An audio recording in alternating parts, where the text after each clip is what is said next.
Chapter 4. Mary Elizabeth Jones at Home. Mary Elizabeth Jones diminished the wall to a 6-foot by 3-foot screen and transferred the panorama to her earpiece so that her 2-year-old son would not be distracted by the flashcards held in front of his face.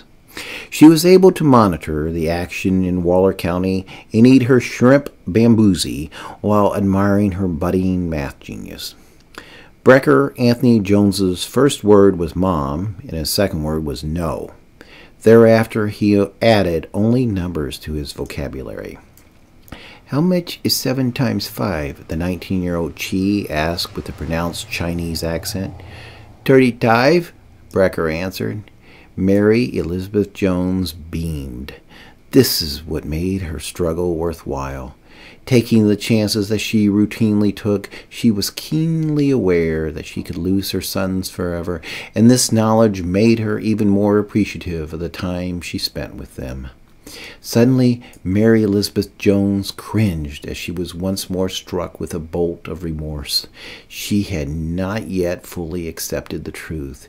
She was a co-conspirator in a terrorist attack that had resulted in at least 9 deaths, including 2 small children. It had meant to be disruptive, not lethal.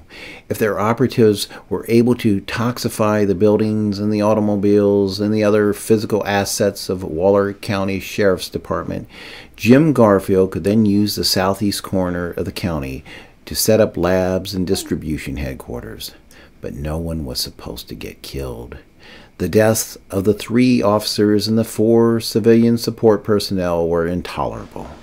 They were just like Mary Elizabeth Jones, good people who had pledged to uphold the law.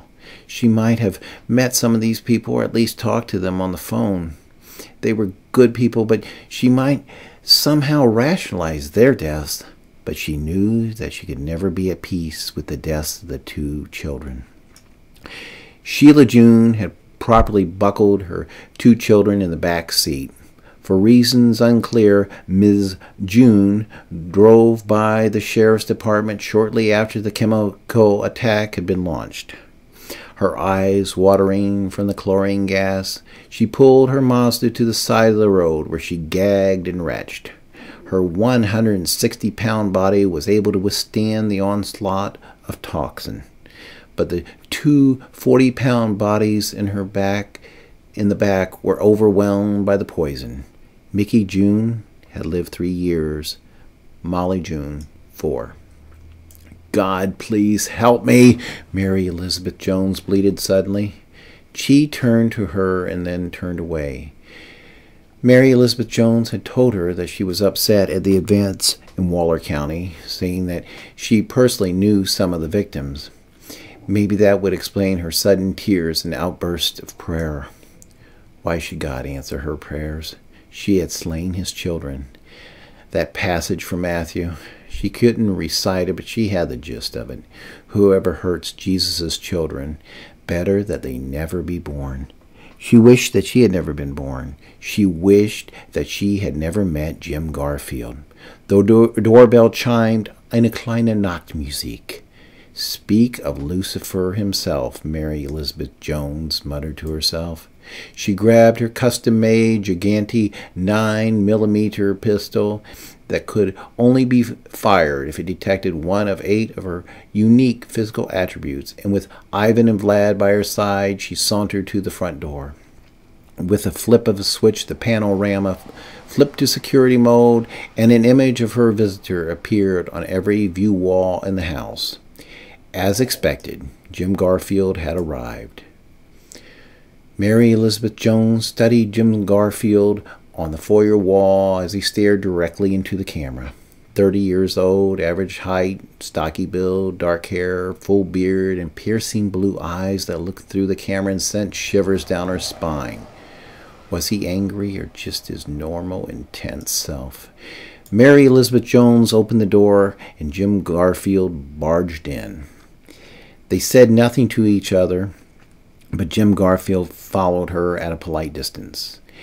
In the view room, Mary Elizabeth Jones instructed Chi to take Brecker to his room, and she kissed him good night.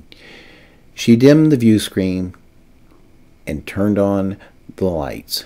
She had seen enough of Waller County coverage. She didn't know how to break the silence and was actually a bit relieved when he brought up the Darth Vader voice. "Look, I'm only going to say this once. You don't have to say it at all. I won't Darth Vader you ever again. Now, can we discuss current events?" Suddenly, Jim Garfield did not seem angry or menacing or intense. For the first time Mary Elizabeth Jones could remember, Jim Garfield looked scared. "It's a tragedy what happened in Waller County," Mary Elizabeth Jones uttered weakly. She wanted to scream at him and call him a baby killer, but Mary Elizabeth Jones practiced universal precautions.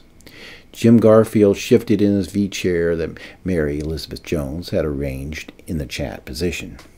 That is, Jim Garfield now faced her, but with perhaps a yard between her right knee and his right knee. Mary Elizabeth Jones had not offered him dinner, nor had she offered an opportunity for him to see his infant son who was sleeping upstairs. She wanted answers. "It is a shame," Jim Garfield said weakly. She had never seen him look this frail. "Do you think terrorists set out to kill those children?" she asked with mock innocence. His demeanor changed instantly. His eyes narrowed, his neck straightened, his fist clenched. "What makes you think they were terrorists?" They committed an act of terrorism. By definition, they are terrorists. But let's not quibble over terminology. Let's just call them Shriners. She was playing with fire, but she felt secure. At her insistence, Jim Garfield had purchased for her 2 Ishira dogs at a cost of several $1,000s. These were nothing like pit bulls or Rotties or urban terriers. These dogs were smart. They were only sold to owners who agreed to undergo the proprietary training. They would simply never bite anyone they were trained to protect. In this case, Mary Elizabeth Jones, her 2 toddlers, and the 3 nannies. But Jim Garfield was not on the list, and Ivan and Vlad sat alertly behind him. Jim Garfield struggled to remain even tone. "We might call them criminals. They are, by definition, criminals. But don't criminals stigmatize the killing of children?" The sarcasm had not waned. "Yes, and generals stigmatize the killing of civilians, but sometimes there's collateral damage." "How euphemistic." "The military is known for its euphemism." She nodded. "So are terrorists." They stared at each other in silence.